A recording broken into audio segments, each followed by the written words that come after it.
男人在新婚之夜抽出一把剪刀，然后在妻子的注视下剪开了她的薄衫，又一层层扯下她繁琐的长裙，直到身体最后一块遮羞布的褪去。男人高高在上的扫视着，命令她 Would you go to the bed? 或许从那时起，安娜就意识到公爵的心灵已然衰朽，这以子嗣为第一要务，而这就是被誉为贵族丑闻的公爵夫人，依旧是根据真实故事改编。那时的安娜只有17岁，她站在洒满阳光的草坪上，灵动得像个兔子，而此时的公爵20有6，他就站在楼上，隔着玻璃望着他那鲜活的生命。公爵期待安娜能为自己生下一个健康的继承人，随后便草草立下婚约。如果生下儿子，安娜的整个家族都会水涨船高。只是母亲对安娜隐瞒了这点，所以当她得知自己将成为公爵夫人时，她满心欢喜的惊讶，随后便画上痨病般的腮红以及巍峨的假发，与公爵完成了这场声势浩大的婚礼。而他们的婚房也远比安娜想象中的更加威武，门前的仆人整齐划一，恭敬地迎接着新女主的到来，并且一进门，从穹顶侧窗射入的天光，以及能装下整个足球场的前厅，一切都超出她的阅历与想象。只是那2条淌裤的猎犬有些不太应景，但安娜依旧澎湃，甚至是期待今晚的花烛之夜。可当夜晚降临时，公爵却在她的注视下拿剪刀褪去了她的衣物，手续繁冗，一层一层，已被褪去大片衣物的安娜羞涩得不知所措，只能提扯捂住胸前的几片薄纱。但这并不是安娜想象中的婚姻，于是婚后不久，她就回到娘家，忍不住对母亲诉苦，说公爵只会对爱犬展露笑容，根本就不爱自己。但母亲却教育她母凭子贵，只要顺利诞下继承人，便能牢牢抓住公爵。安娜总是无条件信任母亲，她懂事地回到了家里。虽然公爵对她依旧冷淡，好在安娜终于有了身孕。为了庆祝此事，公爵在家中大摆宴席，可他手下党羽们的精美辞藻长篇大论。公爵受够了这种无趣的恭维，不等说完便愤然离席。安娜急忙追了出去，却发现他在对女仆安排着什么。Is anything the matter? No? You just left. Yes, well, I had done eating, and those damn speeches bore me to distraction. You were the Whig's main supporter. Yes, well, I've no problem with the politics. 得知公爵只是觉得晚宴无聊后，安娜便没有多想，听从了丈夫的安排，返回宴厅招呼客人。直到晚宴结束，公爵都没有露面。而当安娜准备休息时，却在卧室前看到了不堪的一幕，这让安娜既气愤又震惊，冲进卧室就质问起了公爵。但看着他一眼平静的样子，安娜又瞬间没了底气。You look very beautiful tonight. Is this dress your design? Yes, it is, thank you. 就这样，安娜被搪塞了过去。可这种事有一次就有无数次，并且更加离谱的是，公爵在次日带回一个小女孩，并美其名曰让安娜提前适应当母亲的角色。安娜一头雾水，随后在不断的质问下，公爵干脆地承认了私生女的身份。虽然很是气愤，但在得知女孩母亲过世的悲惨遭遇后，他又忍不住心生怜悯。 Hello, Charlotte. My name is Georgina. 就这样，安娜拥有了第一个女儿，并且在几个月后，安娜在牌桌上顺利诞下了第2个孩子。此时公爵十分坚信，今晚过后他就后继有人了，于是半场开了香槟。 I may have an heir before the night is out.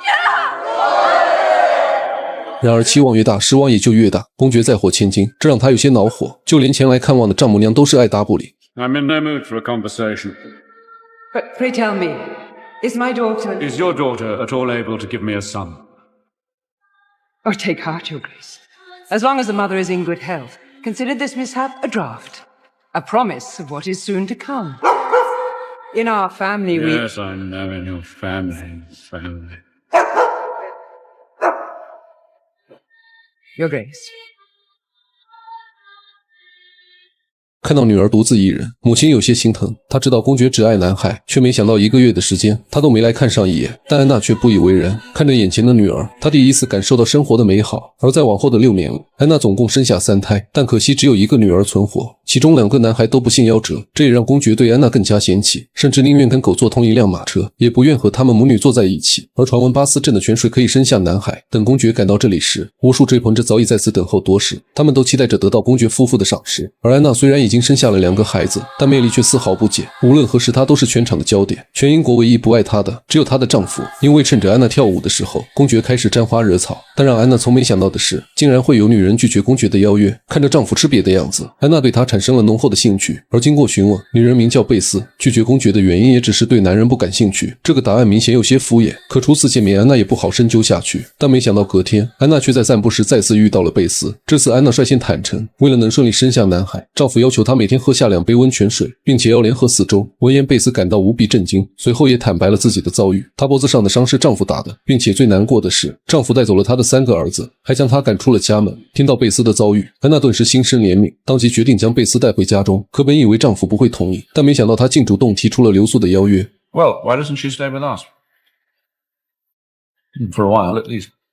而此时的安娜还没意识到自己的这个决定究竟有多么的愚蠢。在随后的日子里，两人如胶似漆，一起看话剧，一起参加舞会，从普通朋友变成了形影不离的知己。直到在一次宴会上，安娜遇到了自己的初恋格雷。此时的格雷已经成为了国会议员，即便多年不见，两人都从彼此的眼中看到了一丝眷恋，而这一切也让贝斯看在眼里。他鼓励安娜勇敢追爱，还让她将自己想象成格雷，并手把手教学。有了闺蜜的支持，安娜便约见了格雷，而得知他正在参加大学，安娜便凭借着公爵夫人的身份出席了格雷的演讲。果然，当他出现在会场时，群众们热情高涨，纷纷将选票投给了格雷。而经此一事，两人也就情复燃。但在最后时刻，安娜还是抑制住了。作为公爵夫人，她的一举一动都能成为英国头条。虽然此生不能相守，但得知了他的心意，安娜也就满足了。可本想将这个好消息告诉贝斯，却发现他的卧室门前站了2个仆人，而看着他们神色慌张的样子，安娜还没意识到发生了什么，里面竟传来了丈夫的声音。面对闺蜜和丈夫的双重背叛，安娜几近疯狂。Of all the women in England, you had to throw yourself on her. I have one single thing of my own. She is my sole comfort in our marriage. You have robbed me of my only friend. 而公爵也自知理亏，始终一言不发。可虽没了往日的高傲，但他却怪罪起安娜无法生下男孩。两人吵了整夜。第二天，安娜便回到娘家，本想找母亲安慰，可母亲却怪她引狼入室。现在唯一的办法就是为公爵生下继承人，但这个办法实在让安娜无法接受。可为了家族，安娜还是硬着头皮回去了。面对迎接她的公爵，安娜甚至一句话都不想多说。而回到房间，贝斯又来找安娜道歉。他说自己从未爱过公爵，也从未想过要伤害安娜，只是因为全英国只有公爵有能力带回自己的3个儿子。但在气头上的安娜根本不听他的解释，可看着贝斯与儿子们见面时的场景，安娜却莫名的替他开心。但当看到公爵对男孩的反应时，安娜却被狠狠扎了一刀。公爵拿着他最爱的猎枪，细心地为男孩们演示着，那个笑容是他女儿们从未见过的慈祥。至此，安娜彻底放下顾忌，驾着马车偷偷约见了格雷，而恋人间的一切也在他们身上发生。事后，安娜为了报复公爵，也为了结束他们3人的畸形关系，她坦白了与格雷的一切，并拿出协议，等生下男孩后，自己要和格雷远走高飞。但公爵位高权重，他不允许自己沦为全英国的笑柄。 See why you'd mind. You have Bess and 3 boys. 3 boys? Do you think I can make those bastards my heirs? Well, do you? 看着公爵气急败坏的模样，安娜也不想与他多言，快步离开了餐桌。可怒气上头的公爵也追了上来，直到将安娜逼回房间。听着屋内的惨叫，贝斯也毫无话语权。不知过了多久，安娜躺在床上生无可恋，而公爵为了阻止她和格雷相见，将她囚禁于此，直到为自己生下继承人。而丈夫长时间的控制也导致安娜精神恍惚，不仅撞到了烛台，还不小心将头顶的假发点燃。而看着妻子狼狈的模样，公爵只觉颜面尽失，头也不回地走了。直到舞会散场，公爵才找医生为安娜检查身体，但却意外得知安娜又一次怀孕了，并且在经过10月怀胎后，安娜终于生下了一个男孩。果然，自从有了继承人，公爵对安娜的态度明显转变，不仅按照约定给她了一大笔财产，还学会了道歉。 Georgiana, I too abhor this whole thing. 但此时的安娜对公爵已经毫无期望。趁着公爵在伦敦宣布继承人的时候，她再次找到格雷，两人度过了一段美好的假期生活。可由于安娜长期不在家中，公爵也发现了不对，趁着安娜又一次约会时，竟带着她的母亲来到了这里。短暂的惊讶过后，意识到败露的安娜也不装了，她不仅坦白了与格雷的一切，还扬言要与公爵离婚。但作为全英国最有权势的男人，公爵一句话就能决定格雷的生死。 Allow me to enlighten you. If you do not give him up at once, I will see to it that every home and every checkbook in this country is closed to him. He will be welcome neither in the halls of government nor in its back rooms of power. His dream of becoming Prime Minister. 而安娜最痛恨公爵的，便是他这种无可置疑的语气。她执意要与公爵离婚，去追逐向往的爱情，但公爵就静静坐在门前。等安娜冷静过后，他拿出一沓厚厚的信封，这些都是女儿们对妈妈的思念。如果安娜愿意接受，她可以既往不咎。 I made that many years ago.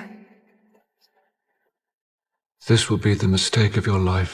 说罢，公爵将信封留下，头也不回地走了。而母亲看着女儿执迷不悟的样子，也决定不再管她。安娜独自在房间里想了许久，一边是向往的爱情，一边是思念妈妈的女儿。最终，安娜还是忍不住打开了信封，而这也意味着安娜放弃了爱情。看到安娜的回归，公爵很是欣慰，他主动伸手拉起安娜，还准备了一顿丰盛的晚餐。但在开餐前，格雷却冲到门口疯狂地叫着安娜，他可以放弃一切，放弃大圣的竞选，放弃国会的议员，哪怕被公爵插上各种罪名，他都要夺回安娜。 Free woman now. Let us leave now. I cannot abandon my children. 而这句话让格雷瞬间清醒过来，他再也没有任何能反驳的借口，只能静静看着安娜离开。可等回到餐厅后，安娜又爆出一个重磅炸弹。 I'm carrying Charles Grey's child.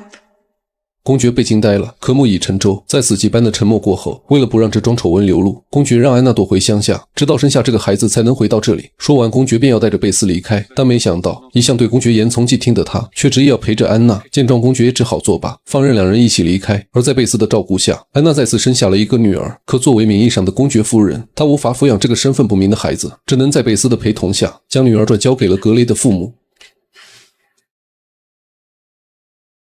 General Grey.